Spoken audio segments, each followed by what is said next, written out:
Hello students, ये हमारा एनएफपीओ का लेक्चर 3 है।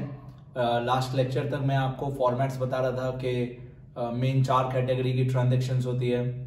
Revenue income, capital income, revenue expense, capital expense, इस 4 कैटेगरी की ट्रांजैक्शंस होती है। आज का जो हमारा टॉपिक है एनएफपीओ का वो ये है, फंड फॉर स्पेसिफिक पर्पस। ठीक है, आप लोग ट्राई करना कि हर एक चैप्टर में रूल्स आप अलग से लिखो और सम्स, क्वेश्चंस, प्रैक्टिकल, न्यूमेरिकल्स आप अलग जगह पे लिखो। ये सीए लेवल 1 सीए फाउंडेशन वाले बच्चों को भी बहुत काम आएगा और सीबीएसई वालों को भी बहुत काम आएगा। तो सुनते रहो। Fund for specific purpose, when can we say that fund for specific purpose is to be created. अब फंड फॉर स्पेसिफिक पर्पस क्या होता है कि जो भी हम लोगों को डोनेशन का पैसा मिला, किसी भी हमारे मेंबर ने या किसी आउटसाइडर ने हमको पैसा दिया, डोनेट किया और बोला कि ये पैसा आप इसी पर्पस के लिए यूज करना, ठीक है, तो उसको हम लोग बैलेंस शीट में लिखते हैं लायबिलिटी साइड पे। जब भी हमको कोई ऐसा स्पेसिफिक डोनेशन मिलता है कि भाई डोनेशन तो मिला लेकिन हमको ये डोनेशन उसी स्पेसिफिक काम के लिए यूज करना है, तो हम इसको स्पेसिफिक डोनेशन बोलेंगे और इसको हम बैलेंस शीट में लिखते हैं लायबिलिटी साइड पे। और एक होता है जनरल डोनेशन।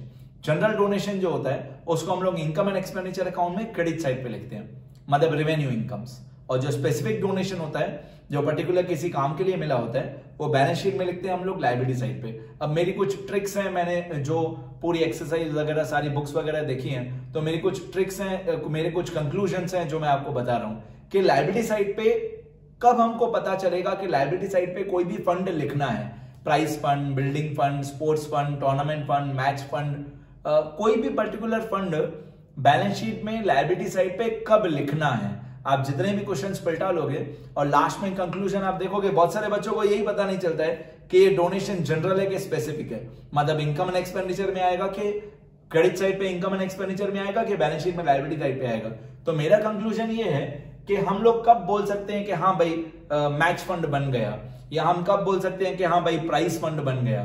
तो 2 चीजें क्वेश्चन में देखना, अगर इन दोनों में से एटलीस्ट एक, मतलब इन दोनों में से कोई एक चीज दी हो या दोनों चीजें दी हो, एटलीस्ट इन दोनों में से कोई एक चीज दी हो, तो आपको फंड लायबिलिटी साइड पे क्रिएट करना जरूरी है। और वो 2 चीजें कौन सी है?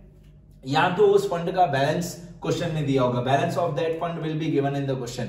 मतलब अगर आपको क्वेश्चन में लिखा हुआ है प्राइस फंड और अमाउंट XXX, कोई भी उसकी अमाउंट है, कोई भी XYZ अमाउंट है प्राइस फंड की, तो आपको प्राइस फंड लायबिलिटी साइड पे लिखना है। ठीक है, अगर आपको कोई भी पर्टिकुलर फंड का बैलेंस दिया हुआ है, प्राइस फंड का बैलेंस दिया हुआ है मतलब फंड बनाना ही है, स्पोर्ट्स फंड का बैलेंस दिया हुआ है मतलब लायबिलिटी साइड पे फंड बनाना है, बिल्डिंग फंड का बैलेंस दिया हुआ है मतलब लायबिलिटी साइड पे बिल्डिंग फंड बनाना ही है, या उस फंड के लिए कोई पर्टिकुलर डोनेशन मिली हो। मान लो आपको लिखा हो donation received for price fund, तो आपको प्राइस फंड बनाना ही है। Donation received for building fund, तो आपको बिल्डिंग फंड लायबिलिटी साइड पे बनाना ही है। इन दोनों में से कोई एक चीज दी हो, कम से कम एक चीज, या दोनों, इन दोनों में से एटलीस्ट एक चीज दी हो, तो आपको लायबिलिटी साइड पे प्राइस फंड या पर्टिकुलर वो फंड बनाना है। या तो उस फंड का ओपनिंग बैलेंस क्वेश्चन में होना चाहिए, या तो उस फंड की डोनेशन हमको मिली होनी चाहिए। अब ये गरेवाल का इलस्ट्रेशन 5 है, मैंने अच्छी तरह से फॉर्मेट बना के सॉल्व किया हुआ ये क्वेश्चन है। इलस्ट्रेशन 5 में part 1, part 2, part 3, part 4, part 5, कहीं कहीं पे मैंने अमाउंट चेंज भी किए हैं, कहीं कहीं पे मैंने नए नए क्वेश्चंस ऐड भी किए हैं, और मैंने रूल्स भी बताए हैं। जो भी सब मैं रूल्स बताऊं वो रूल्स अलग पेजेस में लिखना, ये सम्स हैं, ये प्रैक्टिकल न्यूमेरिकल्स हैं, ये अलग क्वेश्चन में लिखना, हर एक अलग पेजेस में लिखना। हर एक चैप्टर में स्टार्टिंग के 15 पेज रूल्स के लिए छोड़ दो, और पीछे जो सब मैं बता रहा हूं, प्रैक्टिकल्स बता रहा हूं, पीछे वाले पेजेस में करो। How are the following items shown in financial statements of not for profit organisation. अब ये क्वेश्चन है, क्वेश्चन में 3 ट्रांजेक्शन दी हुई है। क्वेश्चन में आपको दिया हुआ है tournament fund, tournament expense, received from tournament. अब देखो ये टूर्नामेंट फंड दिया हुआ है, मैंने आपको रूल बताया कि इस फंड का ओपनिंग बैलेंस दिया हुआ है। अगर टूर्नामेंट फंड का ओपनिंग बैलेंस दिया हुआ है 2 लाख, तो ये बैलेंस शीट में आएगा, क्लोजिंग बैलेंस शीट में आएगा, लायबिलिटी साइड पे आएगा टूर्नामेंट फंड का ओपनिंग बैलेंस। अब टूर्नामेंट फंड का opening balance 2 lakh liability side पे आएगा। कोई भी फंड, कोई भी प्रोविजन, कोई भी रिजर्व या फंड या प्रोविजन लायबिलिटी में ही आता है। टूर्नामेंट एक्सपेंस, अब अगर एक बार हमारा टूर्नामेंट फंड बन गया, बनेगा कब, मैंने ऊपर 2 बातें बताई, या तो टूर्नामेंट फंड का बैलेंस दिया हो या इसका डोनेशन हमको मिला हो। अगर एक बार टूर्नामेंट फंड बन गया, कोई भी एक स्पेसिफिक फंड बन गया, तो टूर्नामेंट फंड से रिलेटेड जितनी भी इनकम्स इससे रिलेटेड है वो टूर्नामेंट फंड में ही हम प्लस करेंगे, वो स्पेसिफिक इनकम हो जाएगी। और जितने भी एक्सपेंसेस हैं टूर्नामेंट फंड से रिलेटेड, जितने भी एक्सपेंसेस हैं वो हम टूर्नामेंट फंड में से ही माइनस कर देंगे। पहली बात तो फंड बनाना कब है, वो ऊपर मैंने आपको 2 बातें बताई। फिर मैं एक सिंपल ट्रिक बताऊं तो पूरे क्वेश्चन में, अगर एक बार टूर्नामेंट फंड बन गया तो पूरे क्वेश्चन में जहां जहां पे भी टूर्नामेंट शब्द दिया हुआ है, इस शब्द को पकड़ लो, जहां पे भी पूरे क्वेश्चन में टूर्नामेंट शब्द दिया हुआ है वो बैलेंस शीट में ही आएगा, या लायबिलिटी साइड, या कभी कभी 1 या 2 अमाउंट एसेट साइड पे आती है टूर्नामेंट से रिलेटेड। ओके, तो यहां पे लिखा हुआ है कि टूर्नामेंट फंड का ओपनिंग बैलेंस 2 लाख है। टूर्नामेंट फंड का ओपनिंग बैलेंस 2 लाख है, वो लायबिलिटी साइड पे लिखा। टूर्नामेंट का एक्सपेंस, अब टूर्नामेंट का एक्सपेंस ये स्पेसिफिक एक्सपेंस हो गया, ये फंड से रिलेटेड है क्योंकि टूर्नामेंट शब्द दिया हुआ है, तो हम टूर्नामेंट फंड में दे टूर्नामेंट एक्सपेंस माइनस कर देंगे 60,000।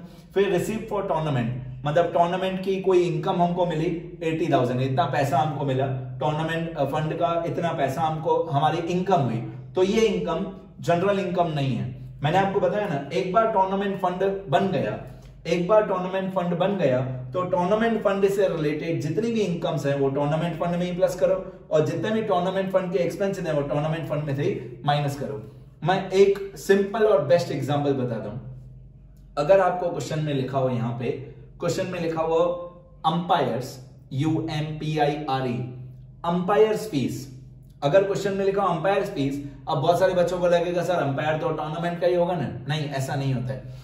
अगर अंपायर्स फीस दिया हुआ है तो इनकम एंड एक्सपेंडिचर अकाउंट में डेबिट होगा, इनकम एंड एक्सपेंडिचर अकाउंट में डेबिट, वो स्पेसिफिक फंड नहीं है, वो स्पेसिफिक एक्सपेंस नहीं है, वो जनरल एक्सपेंस है। जनरल एक्सपेंस मतलब इनकम एंड एक्सपेंडिचर में आएगा। अगर सिर्फ अंपायर्स फीस कोई भी अमाउंट दी हो तो इनकम एंड एक्सपेंडिचर में डेबिट होगा। लेकिन अगर ऐसा लिखा हुआ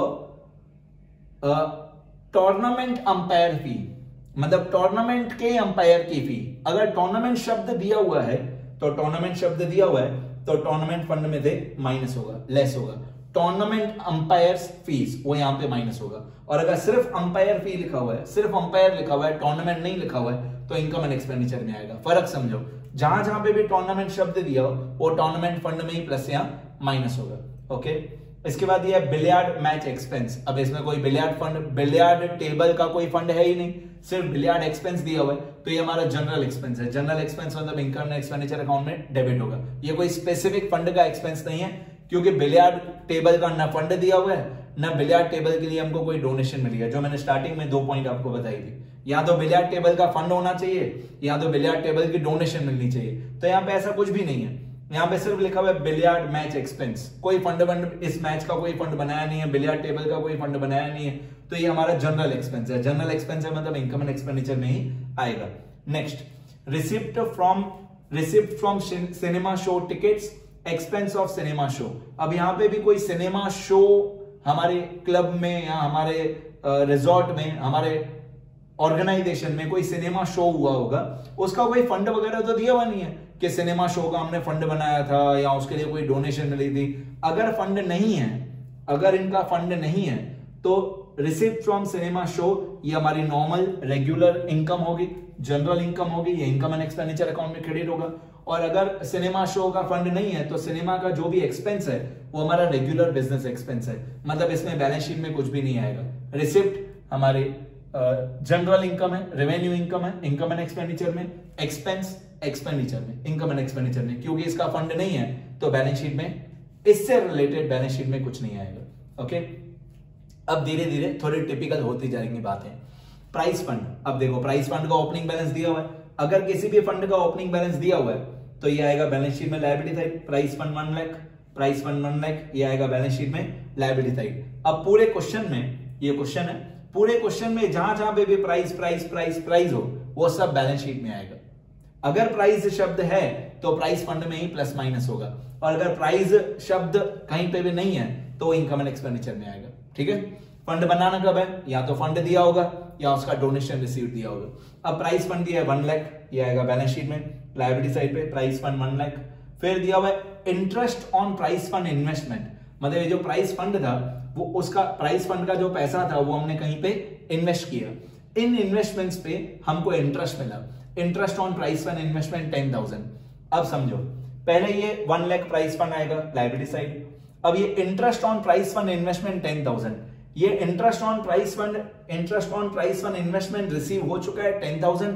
ये हमारे प्राइस फंड की इनकम है, ये हमारे रेगुलर बिजनेस की इनकम नहीं है, क्योंकि इसमें लिखा हुआ है प्राइस फंड। अगर प्राइस फंड के पैसों में से हमने इन्वेस्टमेंट खरीदी, सेम 11th में फाइनल अकाउंट्स में होता है provident fund, same concept provident fund का भी यही होता है।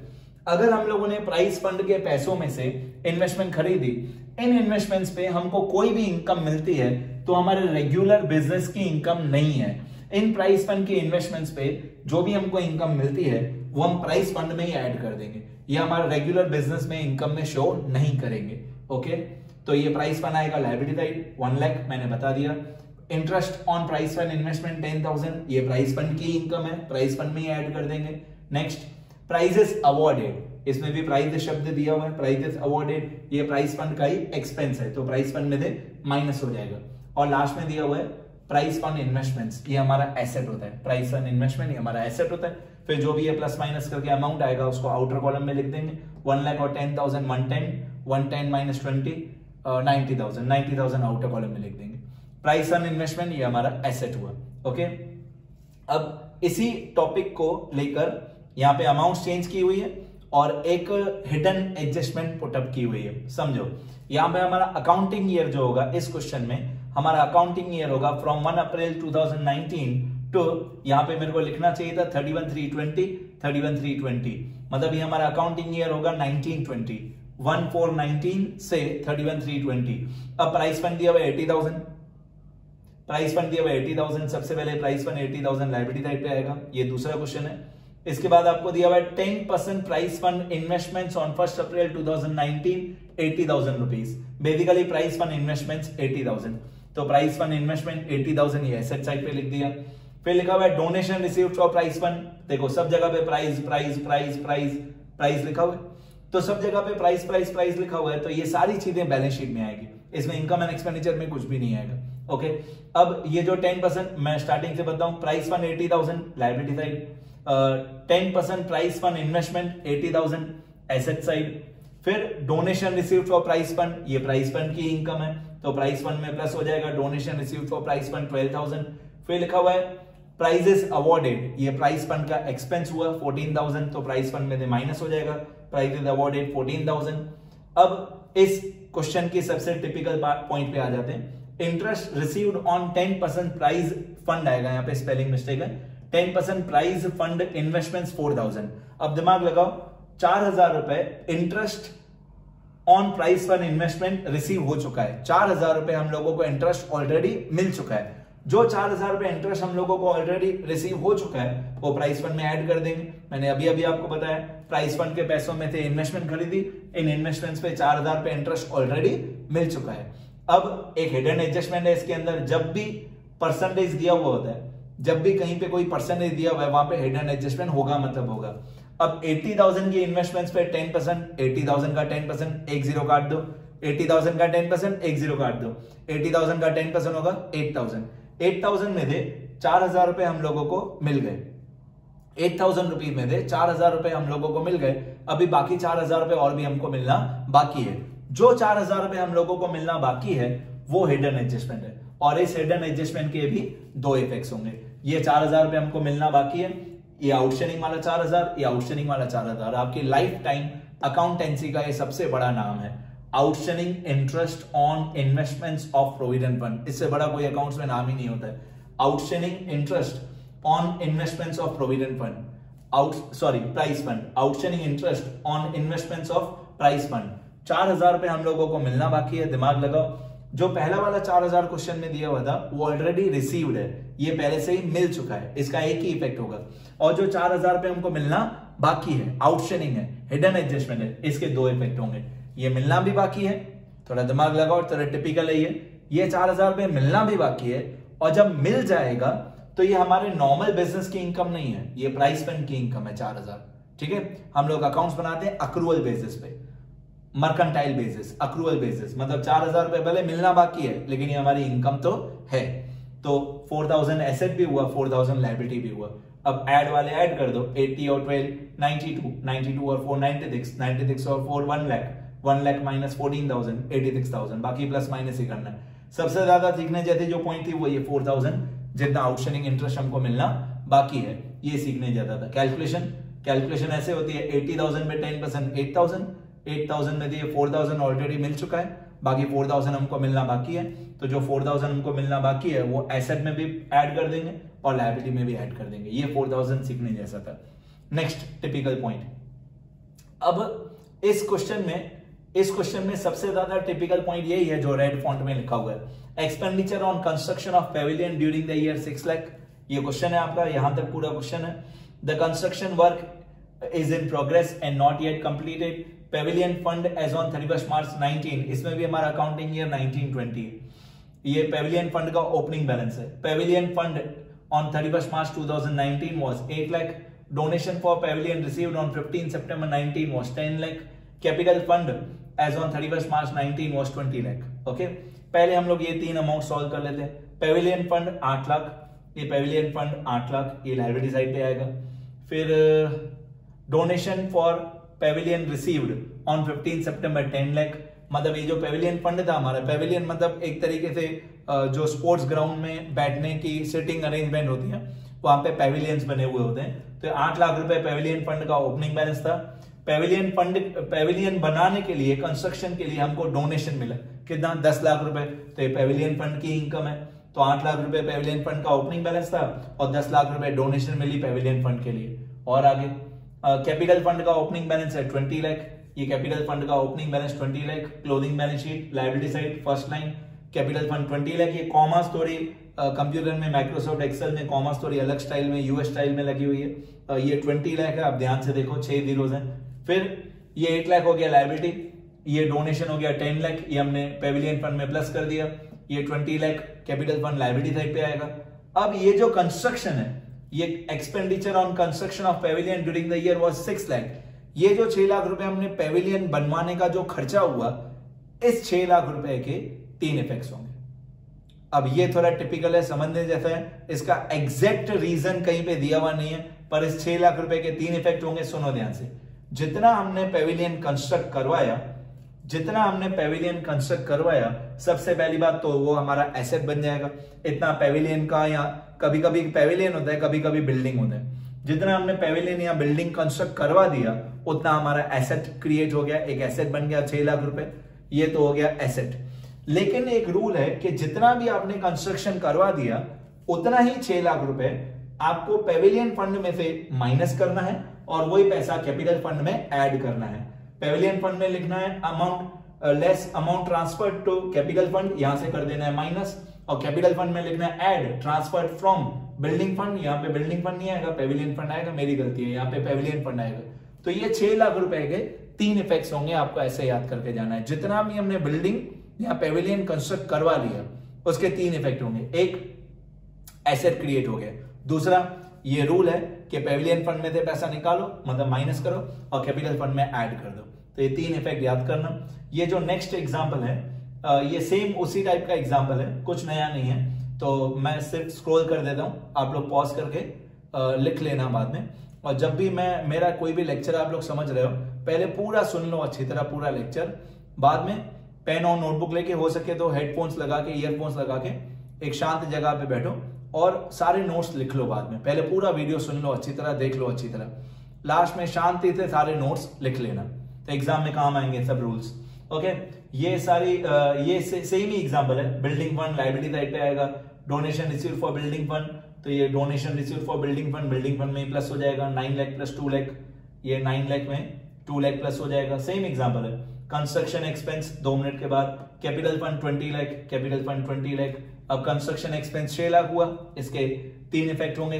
एक, हमारा बिल्डिंग कंस्ट्रक्ट हो गया, हमारा एसेट क्रिएट हो गया, और वही 6 लाख रुपए बिल्डिंग फंड में माइनस करके कैपिटल फंड में प्लस करो। ओके, लास्ट रूल, आज के लेक्चर का लास्ट रूल, अगर कभी किसी स्पेसिफिक फंड का आंसर माइनस में आता है, कभी कभी ऐसे होता है कि स्पेसिफिक फंड का आंसर माइनस में आता है, अगर कभी आपका किसी स्पेसिफिक फंड का आंसर माइनस में आता है तो नेगेटिव अमाउंट आपको बैलेंस शीट में लायबिलिटी साइड पे आउटर कॉलम में नहीं लिखनी है। अगर किसी स्पेसिफिक फंड का आंसर नेगेटिव आ रहा है तो जितना भी वो नेगेटिव अमाउंट है उसको इनकम एंड एक्सपेंडिचर अकाउंट में डेबिट कर दो, बैलेंस शीट में 0 हो जाएगा। if the final answer of the specific fund is negative, then it should not be recorded in outer column of balance sheet and it should be debited to income and expenditure account. देखो price fund 1 lakh है, ये price fund लिखा 1 लाख, फिर interest on price fund investment 10,000, तो ये price fund की income है, ये 10,000 प्राइस फंड की इनकम है, interest on price fund investment 10,000, तो ये 1 लाख आएगा लायबिलिटी में, प्राइस फंड की इनकम 10,000 प्राइस फंड में ही प्लस हो जाएगा, प्राइज इज अवॉर्डेड 1,30,000, मतलब प्राइस फंड का एक्सपेंस, प्राइज इज अवॉर्डेड 1,30,000, फिर क्या दिया हुआ है, price fund investments 80,000, price fund investment 80,000 हमारा एसेट होता है। तो पहले ये 1 लाख में 10,000 प्लस कर देंगे तो ये हो जाएगा 1,10,000, 1,10,000 में थे हमारा एक्सपेंस हो गया 1,30,000, मतलब जितना हमारे फंड में पैसे थे उससे ज्यादा एक्सपेंस हो गया, तो 1,10,000 माइनस 1,30,000, तो आंसर आएगा -20,000। अगर माइनस में आंसर आ रहा है तो आपको आउटर कॉलम में डैश कर देना है, आउटर कॉलम में कुछ नहीं लिखना है। अब ये जो -20,000 है इसको इनकम एंड एक्सपेंडिचर में डेबिट करना है to deficit of price fund. Price fund में 20,000 आंसर माइनस में था, यहाँ पे लिखना है transfer to income and expenditure account और यहाँ पे लिखना है डेफिसिट ऑफ प्राइस फंड। तो मेरे कहने का मतलब ये था कि कभी भी फाइनल आंसर किसी भी फंड का फाइनल आंसर नेगेटिव आ रहा है तो उसको बैलेंस शीट में मत लिखो, बैलेंस शीट में डैश कर दो, ये नेगेटिव अमाउंट 20,000 पीएनएल में मतलब इनकम एंड एक्सपेंडिचर अकाउंट में डेबिट कर दो। ठीक है, अब मैं इस तरीके से हर एक टिपिकल टॉपिक के जितने भी अलग अलग टाइप्स हैं वो सारे टाइप्स मैं लिख के समझा दूंगा। उसके बाद मैं गारीवाल के या एबीडी के जितने यहाँ टेक्स्ट बुक के भी टिपिकल क्वेश्चंस हैं वो सब मैं सॉल्व करके समझाते जाऊंगा। ठीक है बेटा, मिलते हैं नेक्स्ट वीडियो में।